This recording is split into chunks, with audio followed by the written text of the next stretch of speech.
Well, welcome back to the channel, folks, and today I'm going to be doing something for the first time. Everything I've reviewed on this channel so far I've owned and used for a period of time, so I'm quite familiar with it. This little baby I've actually owned for a long time, never used, and it is the Trekmates flameless cook system.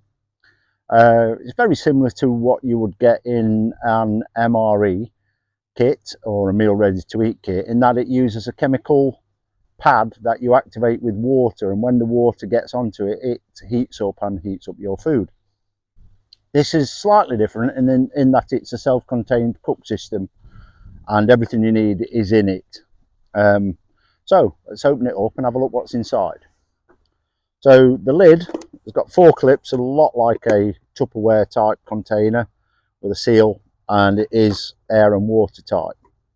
And inside you get a bottle for the water with 2 markings on it, which are high power and super power.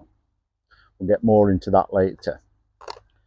Inside of that you get a metal pot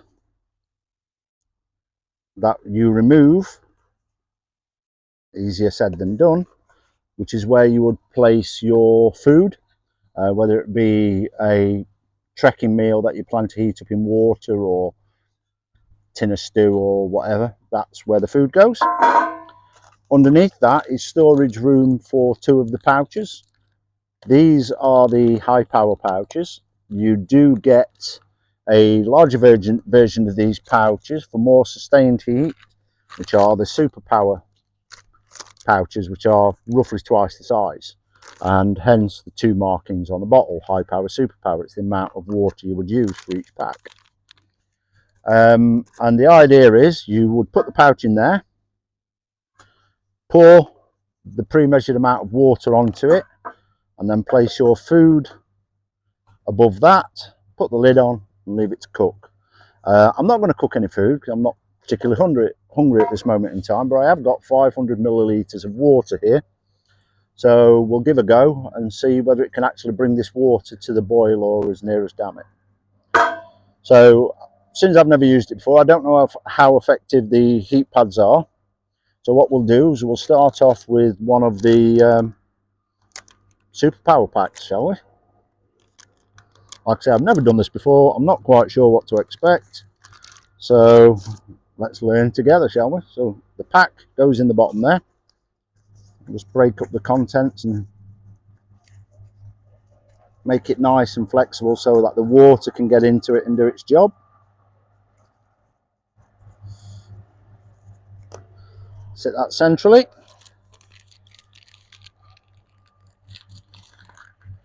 We'll measure out the amount of water required.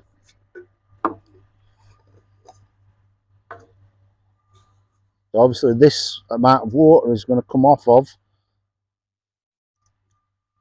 the 500 ml, and most of it is going all over the table. A little bit more. That's to the mark. And what's left, I'm going to estimate at 300 millilitres.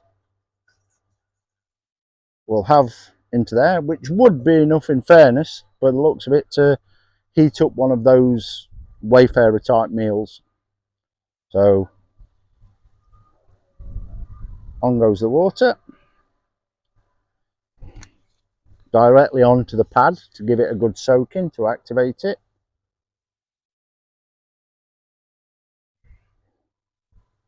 I'll just flip the pad over so it's nicely wet through. It's not even warm to the touch yet, so we'll see what happens, shall we?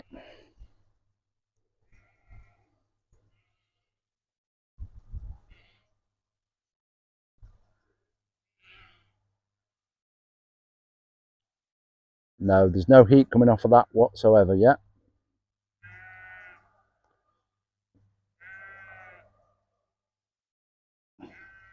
When I bought this pack, it was the idea behind it was that in an emergency on a rainy day in a tent, where you don't particularly want to be using a petrol stove or a gas stove, or take the risk of using a transier that you could spill the meths all over and it could be disastrous. Well, we're starting to get some activity in there. Then this would be like an emergency cook system for inside the tent. And it's definitely bubbling. Oh yeah, we're starting to get some heat. So we'll pop that on. And that actually has expanded that much. It's quite a tight fit for that to go on. We'll pop that on.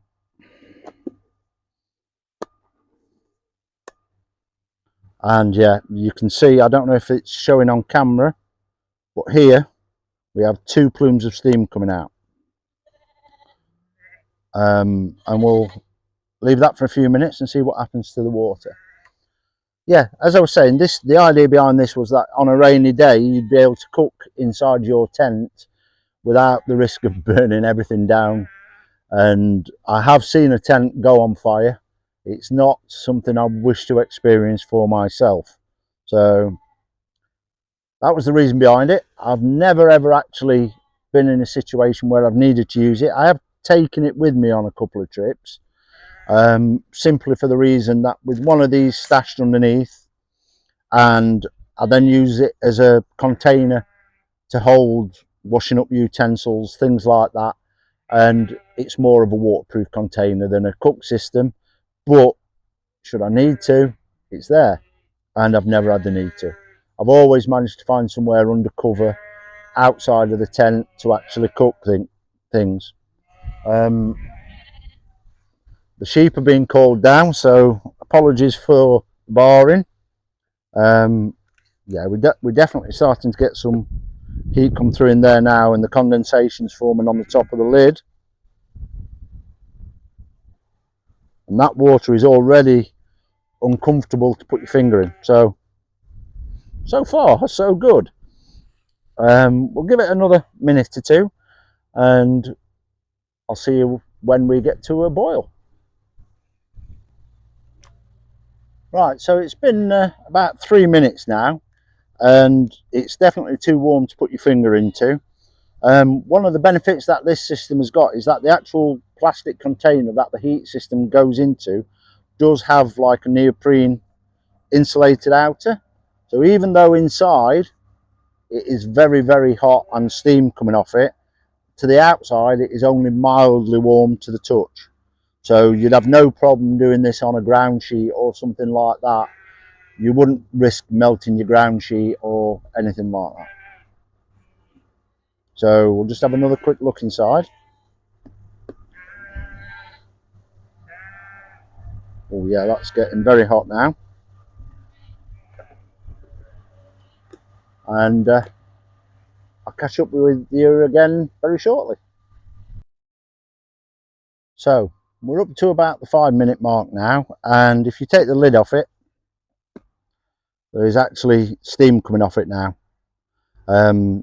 And yes, you would easily be warming up one of the pre-packed meals. It's very hot to the touch on the lid, but still on the insulated part, no danger of it being getting too hot for a ground sheet or anything. Now, like I say, I've owned this for years, and prior to making this video I thought I'd just go and have a look, and as far as I can tell, this system they don't make anymore. But I'm pretty sure that when I bought this, it was in the sale bin, and I think I paid about £5 for it. I did try to buy today some more of these heat pads, and Trekmates, everywhere you went where they were advertising them on the web, these were out of stock. So I'm assuming that these are no longer available. I have got quite a few of them, so that's not a big worry for me. But having a search on Amazon, there are alternative heat pads. They seem to be various different manufacturers and various different sizes. So even though Trekmates don't make this anymore, it's not obsolete, because you can still get the actual heat pads and carry on using it. Now, use cases. As I said, I would use it when I don't want to be lighting flames inside a tent and things, but it's one of those cook systems where you don't sit next to it waiting for it to do its job. I sort of envisage this as the sort of thing that you set going, go and do another job for 10-15 minutes, come back and your food's ready to eat. It's not the sort of thing you stand over and watch it do its job. It's a set and forget type of cook system. Put your meal in, activate the heat pad, go away, do something else, come back, your meal's ready.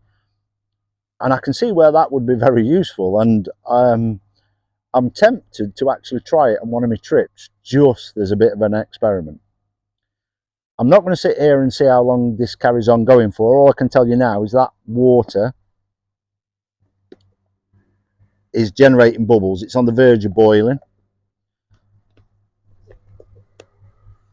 So I would quite happily leave a meal in there, cooking away. Apologies about that. The camera actually blew over on the tripod. As I was saying, this is the sort of thing that I think can go in it as long as it's got dual purpose. And like I say, as a container, waterproof container for putting other things in, with just one of these slotted underneath. Maybe leave the bottle at home and just mark it on your water bottle, the equivalent of these two marks, so as you know what to do in terms of volume of water. And yeah, I think I'm going to give it a try. So just an update really. So this thing's been going for about 10 minutes now. It's still generating heat. The water inside it hasn't, and I don't think it will ever come to the boil, but I would say that's on the verge of boiling. The bubbles forming on the bottom, but you're not getting a rolling boil. And for 10 minutes, for it to be at that heat for 10 minutes, I've absolutely no doubt that this thing would warm through a meal. It wouldn't be piping hot, but it would definitely be eatable. Would I recommend it? It doesn't really matter because it's not on the market anymore.